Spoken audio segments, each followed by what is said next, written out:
Yanımda tanışıklığımın çok eskiye dayanmadığı bir arkadaşım var. Bir YouTube videomuzun altına yaptığı yorumla tanıştık kendisiyle. Demişti ki Kaliforniya'da bir gün sizi teknemde ağırlamak istiyorum. Birlikte balık tutmaya çıkalım. Nasip olmadı bir türlü çünkü yağmur artı onun teknesinin bakımıydı derken fırsat bulamadık. Ama bu tekne fuarı vesilesiyle bir araya geldik ve bugün bizi gezdirecek bu fuarda. Öncelikle teşekkür ediyorum. Rica ederim. Vakit ayırdığın için, bu fuarı gezdirdiğin için. Aynı zamanda sana tekne bakacağız tabii ki. Bakacağız tabii. Evet. Tekneci her zaman tekne bakar. Her zaman alabilirsin. Her zaman yani. daha büyüğü. Kendi teknesini İşte. satmak istiyor. O yüzden ona tekne de bakacağız. Şimdi onun hikayesine geçmeden önce hemen bir tura başlamak istiyorum.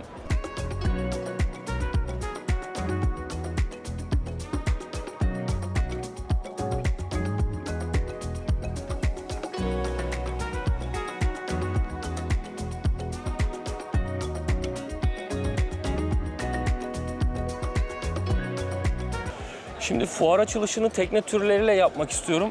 Öncelikle soracağım soru tekne türleri çünkü suyun içinde olmadığı için farklı dizaynlar görüyorum. Mesela Evet. temelde ne tarz tekne türleri var senin deneyimlediğin, Şu anda gördüğün? arkamızdaki zaten pontoon bot dediğimiz alüminyum tüplerin üzerinde düz bir platform üzerine Amerikalıların en çok sevdiği hafta sonları göllerde kullandığı bot türleri. Katamaran gövde olduğu için hem ekonomik, süratli, düz bir platformda eğlence teknesi, hafta sonu teknesi. Pontoon'dan hariç bu fuarda sergilenen backboard tekneleri var. Daha sonra ileride görecek olduğumuz fishing botlar var. Yine hafta sonu Speedboatlar falan var, speedboatlar var. Bir de hafta sonu konaklama yapabileceğimiz türde tekneleri göreceğiz. Anladım. O zaman hemen şuna başlayalım. Bu marka bahsettiğin üzerine bayağı meşhur bir marka. Bu marka evet bayağı bir buranın Ferrari'si diyebiliriz. Pontoon botların Ferrari'si Şimdi diyebiliriz. şöyle bir gezelim ardından bu teknolojiyi bir soracağım, dinamiğini.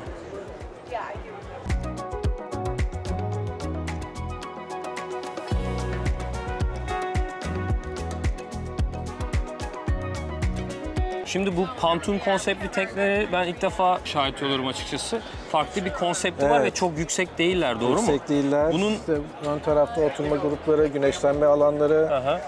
yanda bardaklıkları, yine seyir halinde kullanabileceğiniz ve yemek için ayarlanabilir section'ları var burada. Özellikleri var bu şekilde. Peki şunu merak ediyorum. Bunun mühendisliği nedir? Çok yüksek değil. Nerede kullanılıyor bu pontoon botlar? Göllerde. Daha çok Tamamen dalga göl. olmaması dalga lazım. olmaması gerekiyor. Çünkü mantıken çok yüksek olmadığı Yüksek için değil yani bir yarım metrelik dalga bu teknenin önden su almasını sağlar. olabilir, Batmaz anladım. ama Aha. su alır içine. o zaman daha çok durağan su teknesi, Durağan su keyif, teknesi, keyif göl için. teknesi kesinlikle. Anladım. Amerika'da çok fazla göl olduğu için bu tekneler Doğru. inanılmaz revaçta. Los Angeles'ta Aynen. çok yok ama Amerika'da çok göl var, doğru, haklısın. Ve genel itibariyle ciddi bir kitleye hitap ediyor bu pontoon botlar, Yani doğru mu? Motor güçlerine bakarsan her biri 300 RB, 450 beygir, 2 motor ve hızlı da makineler. Gerçekten gölde hızlı. ciddi hız Ciddi yapabilirsin. hız yapabiliyorsun. 50-60 millere rahat çıkıyorlar.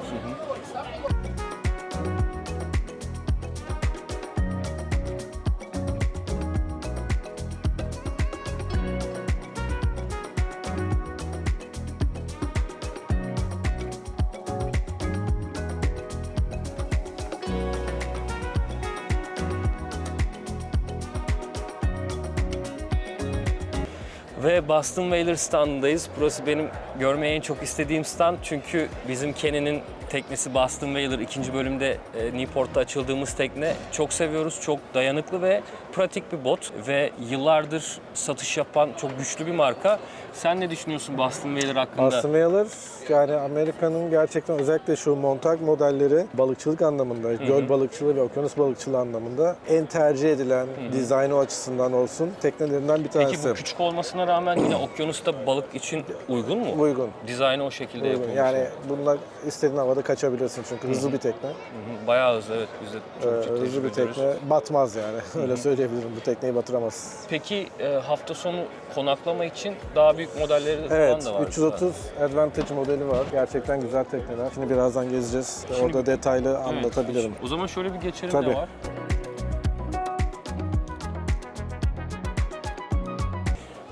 Ayakkabıları çıkartıyoruz içeri giderken.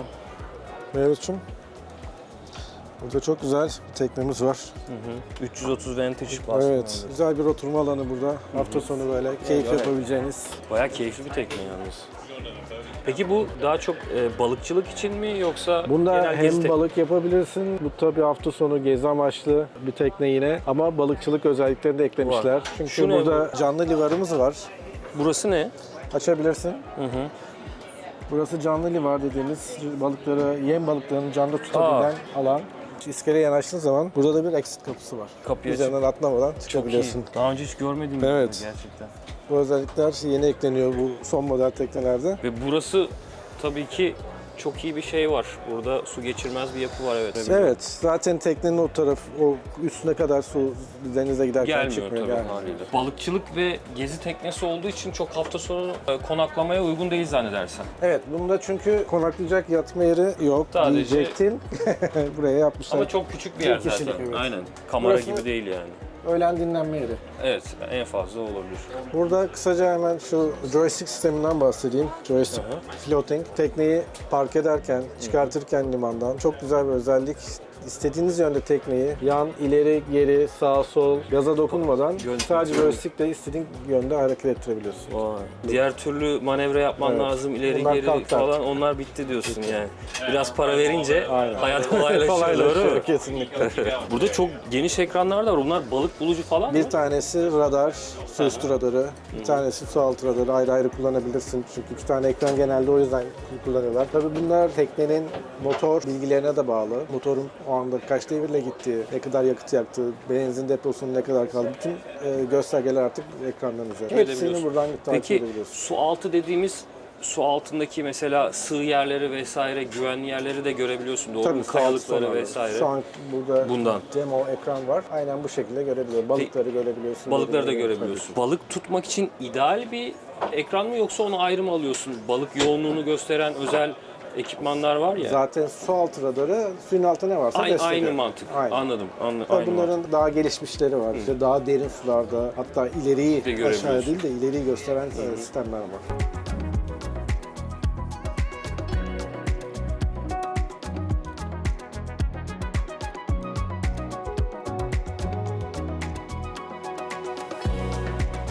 Şimdi hız teknelerinin olduğu alandayız. Arkamızda ve önümüzde bayağı bir hız teknesi var. Ama hız tekneleri senin çok ilgini çekmiyor zannedersem. Ben karada hız yapmayı seviyorum. Karada hız yapma. Burası daha çok denizde de Acun hız. Ilıcalı'nın tarzı tekneler, Olabilir. doğru mu? Bunlar özel yapım. Özel Zaten yapım. custom made. Motorlar da özel yapım. Supercharger var çoğunda. Yani 120 knot, 140 knot üzeri O kadar çıkıyor mu ya? giden tekneler. Çılgınca. Biz genelde Acun'un storylerinden gördüğümüz için. Evet yani bunlar- Hazır bu alanda seni yakalamışken sakince, yıllardır teknen var, Var, denizin evet. içindesin. Nasıl başladı bu tekne hikayesi, deniz tutkusu, onu merak ediyorum. Denizin içinde doğdum diyebilirim yani. Çünkü doğduğum ev denize 5 metre mesafedeydi. Yazları sürekli oradayız. Yakan olsun, ya kürekli kayığımız olsun. Jet ski'den tut, windsurf, Yani balıkçı kayıkları, En basitinden patapatlar. en komplikesine kadar her şey Evet. vardı herhalde, tecrübe ettim. Tabii kendi ayaklarım üzerine durmaya başladıktan sonra yani kendime aldığım ilk tekne yine toplama bir tekneydi. Kabuk ve tekneler alt ve üst kabuktan oluşuyor. Ayrı ayrı aldım. Bunları birleştirdim. Hadi ya. Tekneyi bitirdim yani elektrik tesisatında. Kaç yaşındaydın bu projeyi yaptığında? 25 falan. Tabii sen makine mühendisisin. Aslında yani bu altyapıyı sağlayan şey senin Evet, hem merakın biraz da hem tabii ilgin, merakım doğru mu? babamdan Ya- geliyor tabii ki biraz Aha. da. Sanayide olmamızın avantajları, içinde olmamızın avantajları. Daha sonra da büyüttüm tabii. Amerika'dan o tekneler getirmeye başladım. Amerika'dan Türkiye tekne mi götürüyordun? Evet. Miami'den Miami'den. geminin üzerine koyuyorduk. Aha. Ki görmeden alıyordum tekneleri. Orada bir tane broker arkadaşımız vardı. Peki bu şekilde Türkiye'de satıp para kazanıyordun. Satıyordum, biniyordum. Biniyordun. Kendi zevkimi çalıyordum. Sıkıldıktan sonra satıyordum. Peki bir gün Miami'den tekne alıp kendin götürmeyi Ya denemeyi öyle, düşünüyor musun? Anca yelkenli, büyük bir yelkenli olması Ona lazım. girmem diyorsun. Zaten okyanusu geçmek bayağı bir Meşakkatli ve şey ya, riske gerek yok. yani sadece motorlu bir tekneyle geçemezsin zaten. Şimdi ben senin Instagram'da çok enteresan bir video görmüştüm. Onu çok merak ediyorum. araba görünümlü bir araç vardı. Onun hikayesi de onu çok merak ediyorum. Jetcar. Jetcar. Ama başka yerlerde de gördüm ama o satın alınma bir şey mi sen? Bu Jetcar ilk Türkiye'de çıktı. Antalya'da. Jetcar Türkiye adı altındaydı sanırım. Hayalimdi böyle bir şey esasında. Başarmışlar. Çok hoşuma gitti. Dedim gönderin bir tane. Aldım. Ama motor bulmak Türkiye'de çok zor olduğu için sadece jet ski Onu da mı motoru. kabuğunu gönderdiler sana? O motorsuz geldi. Nasıl buldun bunu? Jet ski aldım bir tane sıfır. Motorunu söktüm ona taktım. Jet ski'nin motorunu ona taktın. Evet. Peki Yani zaten jet ski motoruyla çalışıyor hepsi. Anladım. Ona göre dizayn edilmiş. ama motor yine de onu bağlantı. oraya aktarmak mühendislik açısından ciddi bir Zaten iş şöyle gerektiriyor yani. sipariş ettiğim Jetcar yanlış kalıpta geldi. Benim aldığım jet ski kalıbı değil. Onu ben kestim. Tekrar bir jet ski'den kalıp aldım. Oraya adapte ettim. Bayağı bir uğraştım. Ya. Çok eğlenceli bir şeye benziyor ama. Bayağı eğlenceliydi. Ya bir ara tekrar bir proje olduğunda bir binelim ya. Tabii, Çok, tabii. çok merak. İnanır mısın bir gün 8 saat üzerinden inmedim. 8 Marina'da, saat? Evet, çok keyifliydi. Ya, hadi ya çok enteresan. Hatta benzin bitti. Kaldım. Onu da bir tabii çekiyorlar herhalde denizin içinde Tabii. de römorkorlar falan bir şeyler İşte var. burada Tov araçları var, deniz araçları araçları. var denizde. Bu zevki çok kaptırınca kendini herhalde unuttun ya. Kesinlikle. Şimdi fuar bayağı bir gezdik. Hazır biraz hem dinlenelim istiyorum hem de şunu soracağım sana. Amerika'da bot sahibi olmak, tekne satın almak zor mu, kolay tekne mı? satın almak Tekne çok bağlamak, kolay. fiyatlar nedir? Marina Tekne satın fiyatları. almak çok kolay. Eğer title elindeyse zaten bir imzayla sen üzerine geçirebiliyorsun. Zaten havale yapıyorsun bankadan. Marinan da varsa, koyacak yerinde varsa sıkıntı yok. Tek dert burada yer bulmak tabii marinalarda. Marinada yer bulmak, doğru mu? Çünkü çok fazla tekne var. Herkes Talep var. Kendi imkanları doğrultusunda bahçelerin içine storage yapıyorlar. Sıralar var marinalarda. Bekleme Yazılıyorsun ve sıraları, bekleme listesi var, doğru mu? bekleme Peki listesi bu var. senin teknen Seal Beach'te bağlı burada. Evet. Ziyaret etmiştim ben seni. Ne kadardan başlıyor fiyatlar? 30 fit bir tekne aşağı yukarı mesela benim marada $385. Aylık En ucuzu. $385. En ucuz marinalardan Senin bir orta tanesi. klas bir marina. $550-600 bandında bu boy bir tekne. İşte Marina Derya olsun, Long Beach Shoreline Marina olsun. 500-600 band. Ama Türkiye'ye göre yine zannedersem daha uygun yani haliyle. Türkiye'de daha pahalı diye biliyorum benim.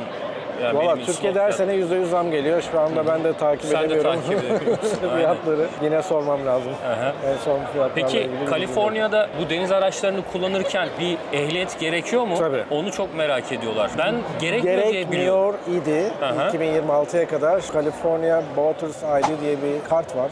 Bu da tekne ehliyeti.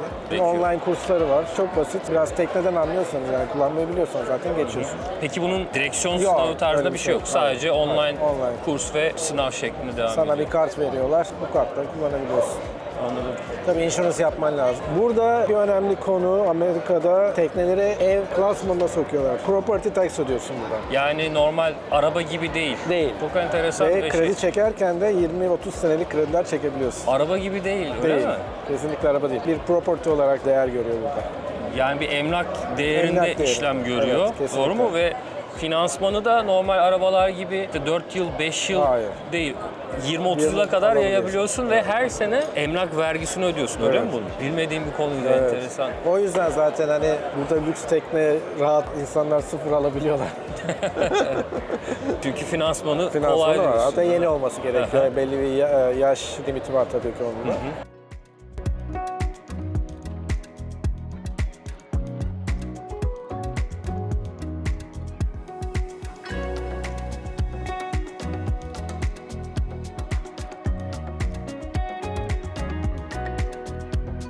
Makine mühendisi olduğun için ilgini Yok, çekti. Burada önemli bir ayrıntı var diye Evet. bahsettin. Nedir buradaki önemli ayrıntı? Burada yeni bir sistem var. Motoru dikey olarak aşağı yukarı hareket ettirme sistemi yapmışlar. Normalde kendi pistonuyla motoru trim dediğimiz sudan yukarı çıkarma, pervaneyi İndiriyor, yukarı kaldırıyor, çekilde doğru mu? kaldırma sistemi vardı. Fakat burada yeni bir sistem var. Motoru direkt doğrusal olarak indirip kaldırabiliyor. Bu ne sağlıyor? Pervaneyi ne kadar su üstüne çıkarırsan özellikle böyle hızlı botlarda daha da hızlandırabiliyorsun. Yani Pervane pervanenin sürtünmesini azaltıyorsun. yarısından üstü suya girmediği için orada sürtünmeyi azaltıyor. Bu Arneson sistemine benzer bir sistem olmuş oluyor. Bu arada fuarın en çok ilgi çeken Evet, bölümü burası. Eliminator Boats kısmı. Hani oradaki speedboatlardan çok daha güçlü şeyler, makineler var benim burada gördüğüm. Devasa, uzun, bayağı keyiflidir bu. Bunlar 100 knot üzeri Çıkardım. gidebilen botlar.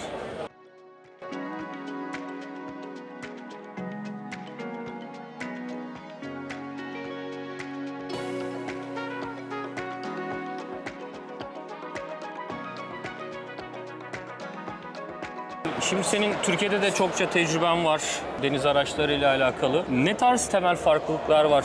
Amerika'da tekne sahibi olmak, bakımları, Türkiye'de tekne sahibi olmak, böyle temel gördüğün farklılıklar neler mesela? Burada birincisi malzemeyi daha kolay, daha kaliteli malzemeye erişebiliyorsun.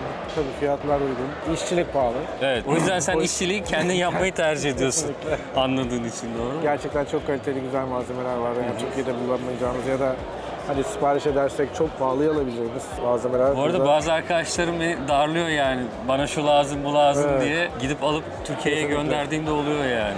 Kesinlikle. Onun dışında ne var mesela? Onun dışında buradaki marinalar mesela çok enteresan çünkü yüzer platformlar üzerine kurulu. Gergitlerden dolayı. Bizim Türkiye'de biz o gergitleri hissetmiyoruz ama burada gergitler çok fazla. Aa, doğru, orada mesela şeyler var. Kütükler var, oradan suyun seviyesini Aynen öyle. fark edebiliyorsun, doğru mu? Günde 2,5 metre, 3 metre yakınında O kadar fark su ediyor mu ya? altı yükselebiliyor. O yüzden de platformlar, iskeleler güzel. Tekneni sen de ona bağlamak zorundasın. Tekne ile birlikte platformlar hareket ediyor. Onun dışında peki Türkiye'de üretilen deniz araçları kalitesi, onu kıyaslamak istersek Kalite tabii ki malzemeyle alakalı. Ne kadar iyi malzeme kullanırsanız kalite de ona göre değişiyor. Ben Amerikan teknelerinin sağlamlığını çok seviyorum. Çünkü gerçekten kalın bir polyester katmanı kullanırlar. Daha önce de oldu birkaç tane Amerikan tekne. O yüzden okyanusa dayanıklı yapıyorlar tabii daha ki. tabii İşte iklim üzerine şartları, değil de okyanusa coğrafya dayanıklı özellikle. yaptıkları için tabii ki daha kalın polyester kullanıyorlar. Tabii teknede polyester de dönmüyor uzun zaman sonra. Peki fiyat Yıllarca açısından kullanabiliyorlar. genel mesela Fiyatlar tabii ki yüksek. burada daha yüksek, doğru mu? Yerli imalatla kıyaslarsak. Ama tabii ki kalite çok fark ediyor. Fuarın tamamını gezdikten sonra benim en beğendiğim tekne arkamdaki tekne. Sen de ismini çok Ben beğendin. çok beğendim. Çünkü bir tekne sahibine çok uyuyor. Never satisfied. Hiçbir zaman yetmeyecek. Yetmeyecek. Doğru mu? Yani gerçekten çok sofistike bir tekne özellikle. Her zaman daha büyüğünü, daha iyisini, Daha iyisini, daha pahalısını. daha pahalısını arıyor insan yani. Ve bir kompleks oluyor, doğru mu? Yanına Tabii daha ki. büyük bir tekne yanaşıyor. Ve ulan diyorsun biz eksik kaldık gibi bir şey oluyor herhalde. 20 metreden 40 metreye çıkınca seviniyorsun ama yanına 80 metre gelince o anda zaten o tekneyi Değil mi? satmaya karar veriyorsun. Kesinlikle. Bu arada bu fuar 32 fite kadar tekne ve yatların bulunduğu bir fuar. Tabii daha büyük ve daha lüksleri için haliyle onları yani Onu sudan bir ay sonra kaldırıp göreceğiz. getiremedikleri için, doğru mu? Marina içinde yapılıyor bu tarz fuarlarda. Şubat'ta göreceğiz onu Şubat'ta. zaten, evet. Newport Beach'te. Newport'ta. O zaman ilk fırsatta seninle birlikte özellikle o ligi de görmek Aynen. istiyorum. Daha böyle Yatların lüks olduğu. yatları ve milyonerlerin teknelerini de görmek Evet, istiyorum. Bu görebiliriz. biraz daha bir hani garibanlara demeyeceğim tabii, bunlar da çok pahalı da 400-500 bin dolar civarında çok fazla fiyat Bandında olan etiketi gördüm tekneler yani. burada, evet. Aha. Son olarak şuna geleceğim. Seninle zaman zaman konuştuk. Bir ara sen kendi teknende konakladın. Evet. Yanlış hatırlamıyorsam. Doğru. Bazı limanlar buna izin veriyor, doğru mu? Live on board Her dedikleri. limanda esasında böyle bir şey var. Live aboard dedikleri bir Live aboard. sistem bu. Belirli sayıda teknede sürekli kalmana izin veriyor. Çünkü marina kiraları evle kıyasladığın zaman ucuz olduğu için herkes teknede kalmak istiyor. Nasıldı peki o tecrübe? Sen teknede yaşamak nasıl bir duygu? Vallahi Bir ara çünkü ben de öyle bir şey düşünüyordum. Sana sordum, Kaliforniya'da hatırlıyorsan. yaşamak uygun, güzel. Çünkü hava güzel. Hava güzel, doğru. Ama havalar soğuduğu zaman bayağı bir sıkıntılı oluyor. Yağmur sesi, rüzgar. Bunlar tabii ki seni uyutmayan. Tekneyi pazarlığını yapabilirsek ben de teknede yaşama fikrini değerlendirebilirim Evet, yani. evet. Ama çok yüksek para istiyorsun ya. Sıra var. Bir de şey var, 3-4 sene sıra bekliyorlar. Liveaboard O almak konaklamak için. Konaklamak için. O yüzden çok zor.